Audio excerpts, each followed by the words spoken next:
ఒకప్పుడు హిరణ్యకశిపుడు ఏం చేశాడంటే ఈ పిల్లవాడు ఏం చేసినా చచ్చిపోవట్లేదని బెంగపెట్టుకున్నాడు. ఏం చేసినా పిల్లవాడు బతకడేమో అని బెంగపెట్టుకుంటాడు తండ్రి ఎక్కడైనా. హిరణ్యకశిపుడు బెంగపెట్టుకున్నది ఏమిటంటే ఏం చేసినా కొడుకు చచ్చిపోవట్లేదని. అందుకని ఆయన అన్నాడు, ఈ పిల్లవాడిని తీసుకెళ్ళి సముద్రంలో ముంచి పైకి లేవకుండా వీడి మీద పర్వతం పెట్టేసేయండి అన్నాడు. అంటే రాక్షసులు పెద్ద పర్వతాన్ని తీసుకొస్తున్నారు, కింద ప్రహ్లాదుణ్ణి తీసుకొస్తున్నారు. సముద్రంలోకి తీసుకెళ్లి ప్రహ్లాదుణ్ణి ముంచేశారు. ముంచేసి ఆయన మీద పర్వతాన్ని పెడుతున్నారు. పెడుతుంటే ఆయన ఎంతో సంతోషంగా ఈ సముద్ర జలాలు కూడా ఆయనే పరమేశ్వరుడు అని శ్రీహరి శ్రీహరి అని పిలిచాడు. అయ్యో నా భక్తుడు ఎక్కడ కందిపోతాడోనని శ్రీమన్నారాయణుడు గరుత్మంతుణ్ణి అధిరోహించి గబగబా వచ్చి, చూడండి పిల్లవాడి కంట్లో ఏదైనా పడిపోతుందేమో అంటే మనం బలంగా ఉఫ్ఫని ఊదేసినట్టు ఏదో ఎగురుతూ వచ్చి పిల్లాడి కంట్లో పెడుతోంది అనుకోండి, ఉఫ్ అని ఊదేస్తాం కళ్ళల్లో పడకుండా.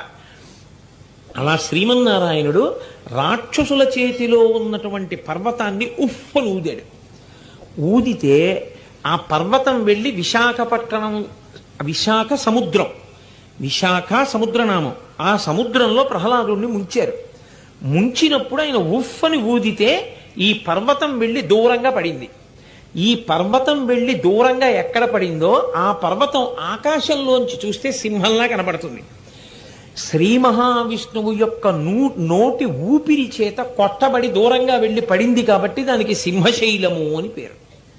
ఆకాశంలోంచి చూస్తే సింహం ముఖంలా కనపడుతుంది కాబట్టి అచలము అంటే కొండ, సింహాచలము అంటే సింహము వంటి కొండ.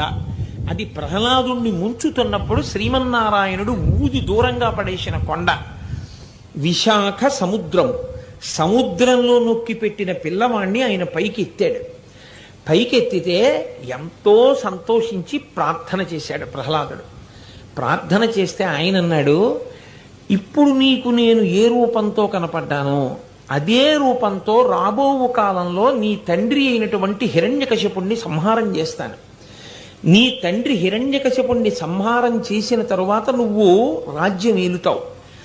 నువ్వు హాయిగా కొడుకుల్ని మనవల్ని చూసిన తరువాత వానప్రస్థానికి వచ్చినప్పుడు సింహాచల క్షేత్రానికి వచ్చి నా దగ్గర ఉండి ప్రతిరోజు నన్ను సేవిస్తుండు. అప్పటి వరకు నేను సింహాచలంలో ఒక పుట్టలో ఇలాగే ఉంటానని సింహాచల క్షేత్రమునందు వరాహ నరసింహ స్వరూపంగా శ్రీమన్నారాయణుడు స్వయంభూగా ఆవిర్భవించాడు.